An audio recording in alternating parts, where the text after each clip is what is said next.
ఇక ఈ వారం వృశ్చిక రాశి వారిని పరిశీలించి చూస్తే చాలా సంతోషంగా గడుపుతారు. ముఖ్యంగా విశాఖ నక్షత్రం వాళ్ళు మంచి ఇంటినో మంచి భూమినో కొనాలని బాగా తిరిగి ఆ విషయాన్ని సాధించగలుగుతారు.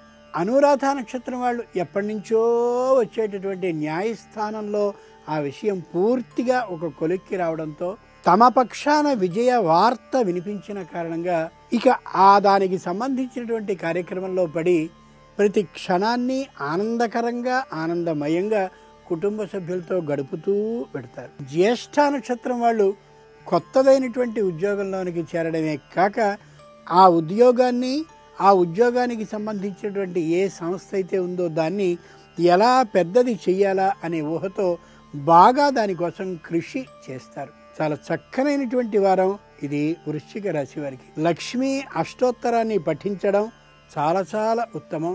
లక్ష్మీదేవికి ఆవునేయి చాలా ఇష్టకరమైనటువంటి వస్తువు కాబట్టి దగ్గరగా ఉండేటటువంటి ఆలయంలో ఆవునేతిని దానం చేయడం చాలా అవసరం.